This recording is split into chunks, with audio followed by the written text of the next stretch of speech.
This advice is for you if someone has forgotten how great you are.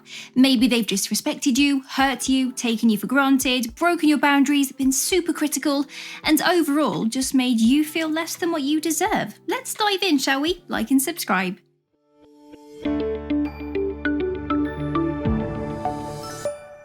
Hey there, I'm Danny De Silves, and I help newbies of self-development stop unhealthy behaviour by diving deep into their identity and learn how to get ahead in life. Let's begin. Number 1, fawning isn't the way. From the famous quote by Mr. Pete Walker, we fawn to appease someone's bad behaviour. We think that if we become more likeable to them, they will like us back and they will stop doing whatever it was that hurt us or made us feel uncomfortable. Maybe you've tried people pleasing with this person to win their approval, spending lots of time with them, buying them gifts, etc. Newsflash, this is not self-respect. Don't change yourself to make someone like you. This is not how they will see your value.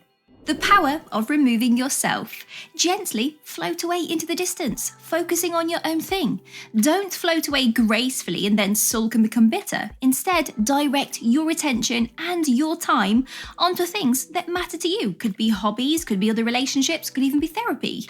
Now, if you were to leave and be spiteful, telling the person, I don't know, you're terrible for disrespecting me, you actually end up leaving a trail of scorched ground that you walked upon, and then that person is going to be relieved that you left. And this is very important. You have to leave quietly and gracefully, especially if you have faults that you need to work on. And we will go into those in a little bit more detail later on. So, no announcement, just go. Don't be rude, just simply never return. Don't engage with them on social media, don't block them, don't look out for them, you don't care, just get on with your life. Next up, super important, correct your faults. Now, we all have stuff to work on. I don't care who you are.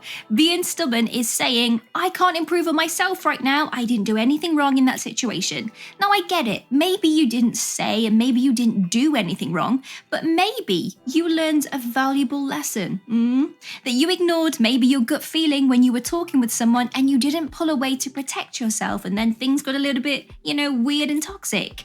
There is a lesson to learn in every single situation. So work on it and find it.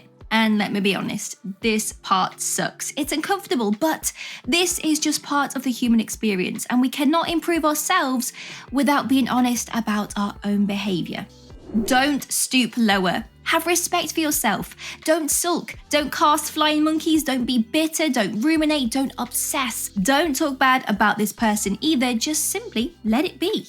Showing negativity is a sign that you are still upset and have not grown from the situation.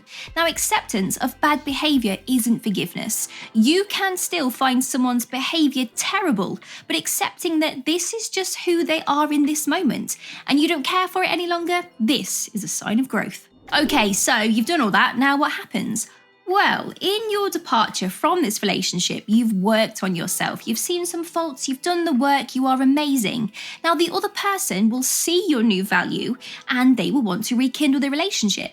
But they will give you value this time. They may ask about you indirectly, stalk you on social media. Now check out this fact. The brain does this great thing of forgetting all of the bad memories and focuses only on the good. It's actually a survival strategy and everyone's brain does this.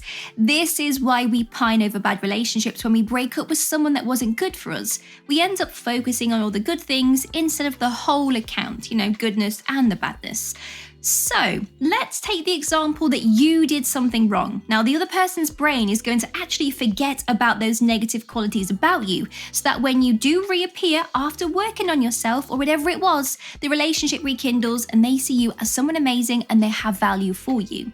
Now, sometimes, however, let's be honest, people don't come back to you. And you know what?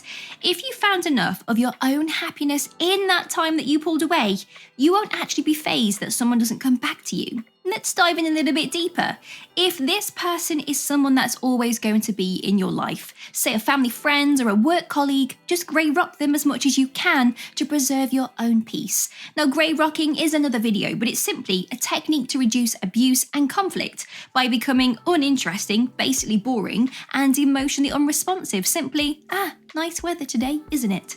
You could be removing yourself from a relationship with a partner, could be a friend, a family member, someone at work. Now, the outcome is simple. People will miss you if they see your new value. And if they didn't miss you and they can't see your new value after you have worked on yourself, then they are just not your problem anymore. Don't waste your energy. You have some amazing things in your life that you can focus on now. They really are not worth your time.